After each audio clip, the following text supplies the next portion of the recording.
जय श्री कृष्ण। नमस्कार दोस्तों, स्वागत है आप सभी का हमारे चैनल भक्ति ज्ञान में। दोस्तों, आज मैं आपको भाद्रपद अमावस्या के दिन सुनी जाने वाली अमावस्या की 5 कहानी सुना रहा हूँ। बहुत समय पहले की बात है। एक परिवार में 7 भाई थे। सभी का विवाह हो चुका था। सबके छोटे छोटे बच्चे भी थे। परिवार की सलामती के लिए 7 भाइयों की पत्नी पिठोरी अमावस्या का व्रत रखना चाहती थी। लेकिन जब पहले साल बड़े भाई की पत्नी ने व्रत रखा तो उनके बेटे की मृत्यु हो गई।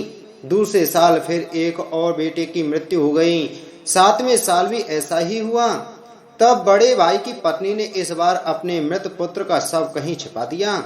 गांव की कुल देवी माँ पोलेरम्मा उस समय गांव के लोगों की रक्षा के लिए पहरा दे रही थी। उन्होंने जब इस दुखी माँ को देखा तो वजह जाननी चाहिए। तब बड़े भाई की पत्नी ने सारा किस्सा देवी पोलेरम्मा माँ को सुना दिया तो देवी को उस पर दया आ गई। देवी पोलेरम्मा ने उस दुखी माँ से कहा कि वह उन सभी स्थानों पर हल्दी छिड़क दे जहाँ जहाँ उनके बेटों का अंतिम संस्कार हुआ है। तब बड़े भाई की पत्नी ने ऐसा ही किया। जब वह घर लौटी तो 7 पुत्र को जीवित देख उसकी खुशी का ठिकाना न रहा। तभी से उस गांव की हर माता अपने संतान की लंबी उम्र की कामना से पिठोरी अमावस्या का व्रत रखने लगी। इसी प्रकार जो भी पिठोरी अमावस्या का व्रत रखता है तो अमावस्या माता की कृपा से उनकी सभी मनोकामनाएं पूरी होती हैं। संतान की लंबी उम्र होती है और संतान पर से आए हुए सभी संकट कट जाते हैं। अमावस्या की दूसरी कहानी। बहुत समय एक ब्राह्मण रहता था जिसका बहुत ही खुशहाल परिवार था। ब्राह्मण की एक सुंदर कन्या थी। जब ब्राह्मण की कन्या बड़ी हुई तो ब्राह्मण अपनी कन्या के विवाह को लेकर चिंतित रहने लगा। ब्राह्मण की कन्या देखने में बहुत ही रूपवान थी। इसके साथ ही वह सुशील और गृह कार्य में भी दक्ष थी। इन सभी गुणों के होने के बावजूद भी ब्राह्मण की कन्या के विवाह का योग नहीं बन रहा था। एक बार ब्राह्मण के घर में एक साधु महाराज पधारे। ब्राह्मण की कन्या ने साधु की बहुत सेवा की। ब्राह्मण की कन्या से साधु महाराज बहुत प्रसन्न हुए और उन्होंने ब्राह्मण की कन्या को लंबी उम्र का आशीर्वाद दे दिया। ब्राह्मण ने साधु महाराज को बताया कि उनकी कन्या का विवाह नहीं हो रहा है और ब्राह्मण ने साधु महाराज से ऐसा कोई उपाय पूछा जिससे उसकी कन्या का विवाह जल्दी हो जाए। तब साधु महाराज ने विचार करके ब्राह्मण को बताया कि बहुत दूर एक गांव में एक औरत रहती है जिसका नाम सोना है और वह औरत धोबिन है। साधु महाराज ने बताया कि सोना धोबिन एक बहुत ही पतिव्रता स्त्री है। अगर तुम अपनी कन्या का विवाह जल्दी करना चाहते हो तो अपनी बेटी को उसकी सेवा के लिए उसके पास भेजो। जब वह औरत तुम्हारी कन्या को अपनी मांग का सिंदूर लगाएगी तो तुम्हारी बेटी का विवाह जल्दी हो जाएगा। साधु महाराज की आज्ञा मानकर ब्राह्मण ने अपनी कन्या को दूसरे गांव सोना धोबिन के पास भेज दिया। धोबिन अपने घर में अपने बेटे और बहू के साथ रहती थी। ब्राह्मण की बेटी सुबह जल्दी सोकर उठ जाती थी और सोना धोबिन के घर के सारे काम करती थी। 2-3 दिनों तक सभी कुछ ठीक चलता रहा। जब धोबिन ने देखा कि उसकी बहू प्रातः काल जल्दी उठकर सारे काम निपटाकर फिर से सो जाती है, तब उसने अपनी बहू से काम के विषय में पूछा। तब धोबिन की बहू ने बताया कि उसे लगता है कि यह सारे काम आप करती हैं। तब धोबिन ने विचार किया कि अगली सुबह जल्दी उठकर छुप कर देखें कि घर के सारे काम कौन करता है। अगले दिन जब धोबिन सुबह जल्दी उठकर छुप कर देखने लगी कि घर के सारे काम कौन करता है, तब उसने देखा कि ब्राह्मण की बेटी ने आकर उसके घर के सभी काम किए। तब ब्राह्मण की बेटी को धोबिन ने पकड़ कर पूछा। तब ब्राह्मण की कन्या ने अपनी सारी कहानी सोना धोबिन को सुनाई। ब्राह्मण की कन्या की कहानी सुनकर धोबिन ने अपनी मांग का सिंदूर निकालकर ब्राह्मण की कन्या को लगाया। जैसे ही सोना धोबिन ने अपनी मांग का सिंदूर ब्राह्मण की कन्या को लगाया, वैसे ही धोबिन के पति का देहांत हो गया। इस दिन अमावस्या थी। अपने पति की मृत्यु से धोबिन दुखी होकर दौड़ते दौड़ते पीपल के पेड़ के पास गई। उस समय पीपल के पेड़ की परिक्रमा करने के लिए धोबिन के पास कोई सामग्री नहीं थी। तब सोना धोबिन ने ईंट के टुकड़ों से पीपल की 108 बार प्रदक्षिणा की। प्रदक्षिणा करने के बाद धोबिन के पति के प्राण वापस आ गए। तभी से इस दिन सभी विवाहित महिलाएं अपने पति की लंबी उम्र के लिए अमावस्या के दिन व्रत रखकर पीपल के पेड़ की 108 बार प्रदक्षिणा करती हैं। कुछ दिनों के बाद ब्राह्मण की कन्या का भी अच्छी जगह विवाह हो गया और वह अपने पति के साथ खुशी खुशी जीवन बिताने लगी। अमावस्या की तीसरी कहानी। एक गांव में सास और बहू अकेले रहते थे और उनका बेटा विदेश में कमाने के लिए गया था। सास और बहू बहुत अच्छे से रहते थे, दोनों एक दूसरे की देखभाल करते थे। एक दिन बहू ने खाना नहीं खाया तो सास ने बहू से पूछा कि आज तुमने खाना क्यों नहीं खाया। तब बहू ने कहा कि सासू माँ, आज मेरा अमावस्या का व्रत है, इसलिए मैंने खाना नहीं खाया। तब सासू ने कहा कि बहू, ये व्रत क्या होता है और यह व्रत करने से क्या फल मिलता है, मुझे भी समझाओ। तब बहू ने कहा कि सासू माँ, अमावस्या का व्रत करने से बहुत पुण्य मिलता है, घर में अन्न धन बना रहता है, सुख शांति रहती है तथा अटल सुहाग मिलता है और पुत्र प्राप्ति होती है। इस व्रत में प्रत्येक वर्ष अलग अलग खाना खाया जाता है और विष्णु भगवान के मंदिर में चढ़ावा चढ़ाया जाता है या फिर किसी ब्राह्मण को दान दिया जाता है। इस व्रत में पहले साल शक्कर, घी और चावल से बना खाना खाया जाता है। पहले साल व्रत पूर्ण होने के बाद 1.25 किलो चावल और 1 कटोरी घी तथा 1 कटोरी शक्कर का दान किसी ब्राह्मण को दान दिया जाता है। दूसरे साल जौ, घी और शक्कर से बना खाना खाया जाता है। जब दूसरे साल व्रत पूर्ण हो जाए तो 1.25 किलो जौ, 1 कटोरी घी तथा 1 कटोरी शक्कर किसी मंदिर में चढ़ाएं या फिर किसी ब्राह्मण को दान देना होता है। तीसरे साल गुड़, तिल और घी से बने व्यंजन खाने चाहिए।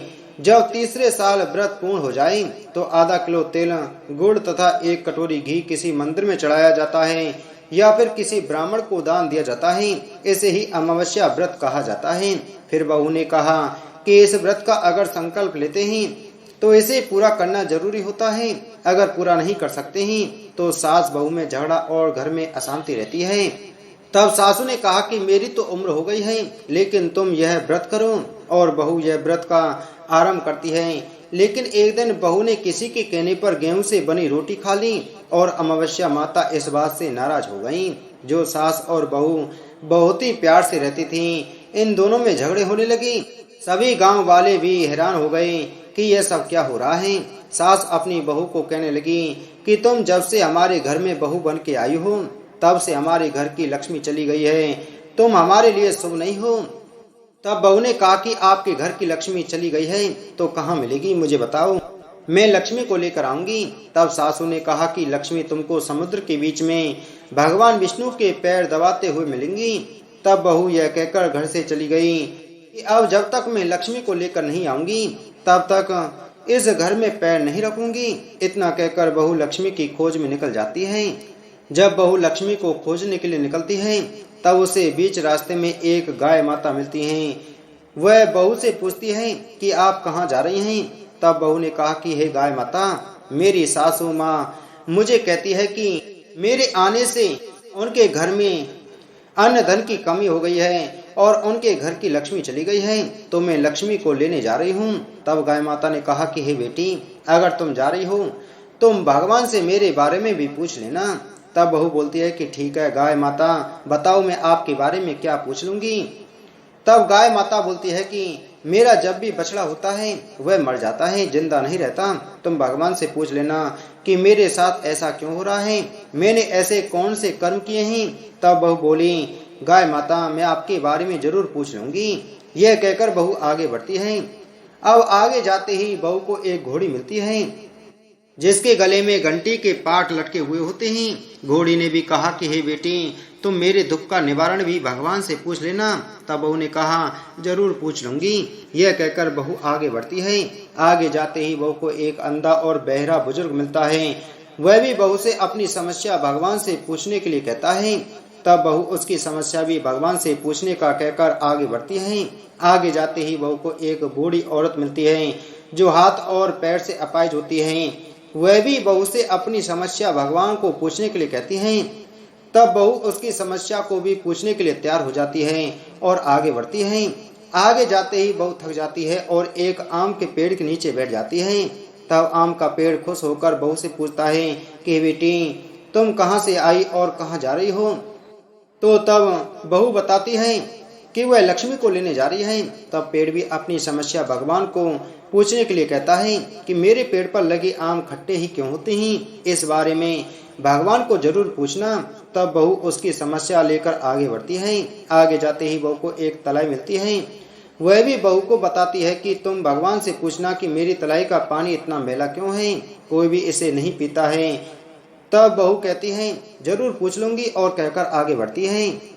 बहुत दिन जंगल में चलते चलते बहुत थक जाती है। उसे भूख भी लगी होती है, लेकिन खाने को नहीं मिलने से वह थक जाती है और जंगल में बेहोश हो जाती है। उसी समय भगवान विष्णु और माता लक्ष्मी वहाँ विचरण करते हुए आते हैं। तब माता लक्ष्मी विष्णु जी से कहती है कि हे नाथ, यह आपकी बहुत बड़ी भक्त है, आप इसके दुखों का निवारण करो। तब भगवान विष्णु कहते हैं कि इस संसार में बहुत जीव दुखी हैं, सभी अपने अपने कर्मों का फल भोग रहे हैं, किस किस के दुख का निवारण मैं करूं। तब माता लक्ष्मी ने विष्णु से विनती की और कहा कि वह भूखी प्यासी है और इसे यहाँ अगर ऐसे ही छोड़ दिया तो जंगली जानवर इसे अपना शिकार बना देंगे। माता लक्ष्मी की बात सुनकर भगवान विष्णु एक साधु का वेश धारण करते हैं और बहू के पास जाते हैं और होश में लाते हैं। बहू के होश में आते ही साधु वेश में भगवान उससे पूछते हैं कि वह यहाँ क्यों आई है और कहाँ जा रही है। तब बहू पूरी बात बताती है। उसकी बात सुनकर भगवान विष्णु और माता लक्ष्मी प्रकट होते हैं। उनके साथ अमावस्या माता भी प्रकट होती है। बहू उनके चरणों में गिरकर वंदना करने लगती है। अमावस्या माता बहू को कहती है कि हे बेटी, तूने मेरे व्रत को खंडित किया है, इसी की सजा मिली है तुम्हें, लेकिन अब मैं तुम्हें माफ करती हूँ और तुम घर जाओ। तुम्हारा घर अन्न धन से संपन्न होगा, तुम्हारा घर सुंदर महल में बदल जाएगा और तुम्हारी सभी मनोकामनाएं पूर्ण होंगी। यह सब होने के पश्चात बहू रास्ते में जो भी मिला उन सभी के दुखों का निवारण करने के लिए विनती करने लगी। तब भगवान विष्णु बोलते हैं कि गाय ने कभी अपना दूध किसी को नहीं पिलाया, उस वजह से उसके बछड़े जिंदा नहीं रहते। तुम उसका दूध पी लेना, जिसके बाद उसके बछड़े जिंदा रहने लगेंगे। घोड़ी पिछले जन्म में आटा पीसने वाली महिला थी, वह किसी को आटा पीस के नहीं देती थी, इसके लिए उसके गले में चक्की के पाठ बंधे हुए हैं, तुम उसके पाठ खोल देना, वह बिल्कुल ठीक हो जाएगी। बुजुर्ग कभी भगवान के मंदिर नहीं गया और ना ही उसने कभी भगवान के भजन सुने, तुम उसको मंदिर ले जाना और दर्शन करवा देना, वह ठीक हो जाएगा। बुजुर्ग महिला जो थी उसने कभी भी अपनी जवानी में दान पुण्य नहीं किया, इसलिए उसे यह सजा मिली है। तुम उससे दान करवा देना तो उसकी विकलांगता दूर हो जाएगी। उस आम के पेड़ ने कभी किसी बच्चे को अपने आम खाने नहीं दिए, इसलिए उसके सभी आम खट्टे होते हैं। तुम इस पेड़ का एक आम खा लेना, उस पेड़ पर मीठे आम आ जाएंगे। तलाई का पानी पिछले जन्म में देवरानी जेठानी थी, वह हमेशा झगड़ती रहती थी, इसलिए उसका पानी मैला है, तुम उसका पानी पी लेना, वह तलाई शुद्ध हो जाएगी। बहू ने भगवान विष्णु, माता लक्ष्मी और अमावस्या माता को नमन करके घर जाने के लिए निकलने लगी और रास्ते में उसे जो भी मिला उनके सभी समस्या भगवान के कहे अनुसार दूर करती है। सभी उसे आशीर्वाद देते हैं। घर जाते ही उसका घर एक सुंदर महल में परिवर्तित हो जाता है तथा घर में अन्न धन भरा मिलता है। अब बहू सास से कहती है कि सासू माँ, आपने सच कहा था कि मैं आपके यहाँ जब से आई हूँ इसलिए मैं आपके लिए शुभ नहीं हूँ। मेरे जाने से ही आपके घर में लक्ष्मी आई है, अब आप यहाँ रहें, मैं मरने जा रही हूँ। तब सासू ने कहा कि हे बेटी, यह सब तुम्हारे अमावस्या व्रत का फल हमें मिला है, तुम यहाँ पर ही रहोगी, कहीं नहीं जाओगी। और सास बहू खुशी खुशी रहने लगी। एक दिन उसका बेटा भी विदेश से लौट आया और घर में यह सब देखा, तब उसकी माँ ने सब बात उसे बताई। इस तरह वह लोग खुशी खुशी रहने लगे। अमावस्या की चौथी कहानी। एक गांव में एक ब्राह्मण और एक ब्राह्मणी रहते थे। वे दोनों भगवान के भक्त थे। उनके घर में सब कुछ था, लेकिन उनके कोई संतान नहीं थी और वे दोनों संतान न होने से बहुत दुखी रहते थे। एक दिन ब्राह्मण ने ब्राह्मणी से वन में तपस्या करने के लिए जाने को कहा और वह ब्राह्मण भगवान पर भरोसा करके वन में चला गया। जंगल में जाकर वह ब्राह्मण तप करने लगा और उसे तप करते हुए बहुत वर्ष बीत गए। इस दौरान एक दिन उसे वैराग्य हो गया और उसने सोचा कि अब अपना जीवन समाप्त कर लूं। ऐसा विचार कर वह अपना जीवन समाप्त करने के उद्देश्य से एक पेड़ की डाली पर फांसी का फंदा बनाकर मरने को तैयार हो गया। और तब ब्राह्मण को ऐसा करते देख अमावस्या प्रकट हुई और ब्राह्मण को मरने से रोकते हुए बोली कि हे ब्राह्मण, तुम्हारे भाग में 7 जन्मों तक कोई संतान नहीं लिखी है, किंतु मैं तुम्हें 2 कन्या का वरदान देती हूँ। तुम एक कन्या का नाम अमावस्या और दूसरी का नाम पूनम रख देना, और अपनी ब्राह्मणी को कहना कि अमावस्या का नियमित व्रत या उपवास करे। अमावस्या के दिन 1 कटोरी चावल लेकर उसमें दक्षिणा रखकर किसी मंदिर में रख दें। इस नियम का पालन लगातार 1 वर्ष तक करें। 1 कटोरी चावल समेत दान करते रहना। अमावस्या माता से ऐसा वरदान पाकर ब्राह्मण घर आया और उसने सारा वृत्तांत अपनी पत्नी को बताया तथा अमावस्या के दिन ब्राह्मणी ने व्रत रखा। कुछ दिन बाद उस ब्राह्मण के घर में 2 कन्याओं का जन्म हुआ। तब ब्राह्मण ने एक कन्या का नाम अमावस्या और दूसरी कन्या का नाम पूनम रखा। धीरे धीरे कन्याओं के बड़ी होने पर ब्राह्मण ने उन कन्याओं का विवाह किया। बड़ी बहन अमावस्या बहुत धार्मिक प्रवृत्ति की थी, जबकि उसकी छोटी बहन भगवान का बिल्कुल भी ध्यान नहीं करती थी। बड़ी बहन के घर में तो सुख समृद्धि और वैभव के भंडार भरपूर थे, पर छोटी बहन पूनम के दुख कम नहीं थे। जब बड़ी बहन अमावस्या को छोटी बहन के बारे में सब मालूम हुआ कि उसकी बहन दुखी है, तब अमावस्या गाड़ी में सामान भरकर छोटी बहन के घर गई और कहा कि वे छोटी बहन पूनम, तुम भी अमावस्या का व्रत करो और पूजा करके उपवास करो। ऐसा करने से तुम्हारे घर में सुख समृद्धि का भंडार भर जाएगा। 1 वर्ष तक चावल का कटोरा भरकर दक्षिणा समेत दान करो। पूनम ने ऐसा ही किया तो कुछ दिन बाद उसके भी घर में धन धान्य और संतान की वृद्धि होने लगी। इस प्रकार जो भी अमावस्या का व्रत विधि पूर्वक करता है, उसके घर में भंडार अमावस्या की कृपा से भर जाता है। अमावस्या की 5वीं कहानी। पौराणिक कथाओं के अनुसार एक नगर में एक राजा रहता था। उसके राज में लोग अपने परिवार के साथ सुखी जीवन व्यतीत कर रहे थे। राजा की रानी बहुत ही धार्मिक विचारों वाली थी। राजा के महल के सामने एक साहूकार की हवेली थी। उस साहूकार की पत्नी से रानी की घनिष्ठ मित्रता थी। एक दिन हवेली से साहूकार की पत्नी की रोने की चिल्लाने की आवाज आई, जिसके बाद रानी ने कारण पूछा। राजा ने बताया कि सेठ का पुत्र मर गया है। रानी हर दुख से वंचित थी, इसलिए वो राजा से पूछती है कि ये दुख क्या होता है कि सेठ की पत्नी इतना रो रही है। इस पर राजा ने बताया कि जब तुम्हारा बेटा मरेगा तब तुम्हें पता चलेगा। इसके बाद रानी ने अपने बेटे को नीचे फेंक दिया, लेकिन भगवान की कृपा से वह बच गया। रानी ने फिर पूछा कि यह दुख क्या होता है। तब राजा ने बताया कि जब पड़ोसी राज्य में युद्ध होता है, मैं भी उस युद्ध में अकेला जाऊंगा। जब तुम मेरे मरने का समाचार सुनोगी तब पता चलेगा। रानी अमावस्या का व्रत करती थी, जिसके कारण राजा भी युद्ध जीतकर वापस आ जाते हैं। इसके बाद राजा ने रानी से कहा कि अब हम गंगा माँ के दर्शन को जाएंगे। तब मैं वहां जाकर गंगा नदी में कूद जाऊंगा, तब तुम्हें पता चलेगा कि दुख क्या होता है। भगवान शंकर कैलाश पर बैठकर सब कुछ देखते हैं। उन्होंने माता पार्वती से कहा कि मैं तुम्हें सुखी आत्मा के दर्शन करवाता हूँ। इसके बाद भगवान शिव ने बकरे और माता पार्वती ने बकरी का रूप धारण कर लिया। वह एक बावली के पास घास चरने लगे। रानी ने उस बावली को देखा तो उसने कहा कि हम यहीं विश्राम करेंगे। रानी ने महादेव और माता पार्वती की बातें सुन ली, जिसके बाद महादेव माता पार्वती से कहने लगे कि रानी ने अमावस्या का व्रत किया है, इसलिए उसे इस जन्म में कोई दुख नहीं मिलेगा। इसके बाद रानी को सब कुछ समझ आ गया और उसने राजा को सारी बात बताई। ऐसा माना जाता है कि अमावस्या का व्रत रखने से इंसान के जीवन के सभी संकट दूर हो जाते हैं। बोलो अमावस्या माता की जय। बोलो शिव शंकर भगवान की जय। बोलो विष्णु भगवान की जय।